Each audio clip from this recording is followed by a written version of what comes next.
Viewers, আসসালামু আলাইকুম। Cooking and handcraft চ্যানেলে আপনাদের স্বাগতম। শুধু 2টা আলু দিয়ে কিভাবে সন্ধ্যার নাস্তা করা যায় তাও এত মজার, সেটাই আজকে আপনাদের সাথে শেয়ার করব। সাথেই থাকুন, দেখতে থাকুন।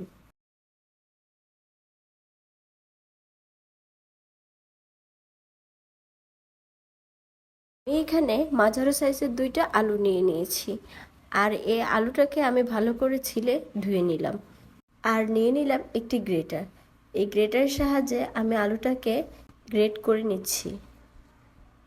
গ্রেটারের বড় সাইডটা দিয়ে আমি আলু 2টাকে গ্রেট করে নিচ্ছি ভালোভাবে।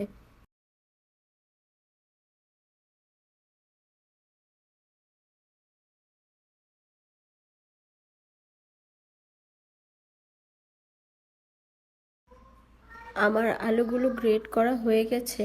এবার আমি আলুগুলোকে সুন্দরভাবে ধুয়ে পরিষ্কার করে নেব। আমি 2বার পাল্টে পাল্টে পানি নিয়ে আলুগুলোকে 2বার ভালো করে ধুয়ে নিয়েছি। আর আলুগুলোকে চেপে চেপে পানি ঝরিয়ে নেব, যেন আলুগুলোতে এক্সট্রা কোনো পানি না থাকে। এবার আমি আলুগুলোর মধ্যে দিয়ে দিচ্ছি কুচি করা পেঁয়াজ। 2টা পেঁয়াজ কুচি দিয়ে দিলাম। দিয়ে দিচ্ছি মরিচ কুচি। এই রেসিপিতে কিন্তু ঝালটা বেশি হলেই ভালো লাগে, তাই আপনারা একটু বেশি করেই কাঁচামরিচ দিবেন। আমি ঝাল বেশি দিতে পারিনি কারণ আমার বাচ্চারা খাবে। আপনারা আপনাদের স্বাদ মতো ঝালটা দিয়ে নেবেন। এবার দিয়ে দিচ্ছি 1 চামচ লবণ।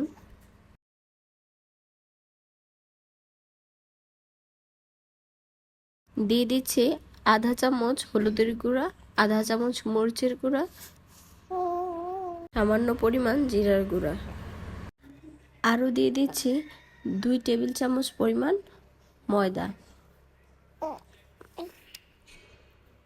আপনারা চাইলে চালের গুঁড়ো দিয়েও কিন্তু এই রেসিপিটা বানাতে পারেন। এবার ভালো করে আমি কষলে নিচ্ছি।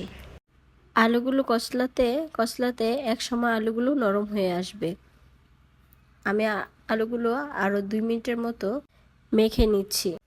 আমার এই আলুর ডোটাতে ময়দাটা একটু কম হয়ে গেছে, তাই আমি আরও কিছু ময়দা অ্যাড করে নিচ্ছি। 1 চা চামচের ময়দার মতো আমি আরও অ্যাড করে নিলাম। দেখুন এখানে কত সুন্দর একটা ডোয়ের মতো হয়ে গেছে। আলুগুলো কিন্তু খুব নরম হয়ে এসেছে। এবার আমি একটি পাত্র চুলাতে বসিয়ে তাতে বেশ খানিকটা তেল দিয়ে দিলাম। তেল গরম হওয়া পর্যন্ত অপেক্ষা করেছি। এখন ঠিক এরকম পেঁয়াজের মতো করে হাতে নিয়ে দিয়ে দিচ্ছি তেলের মধ্যে। একে একে আমি সবগুলো দিয়ে দিচ্ছি।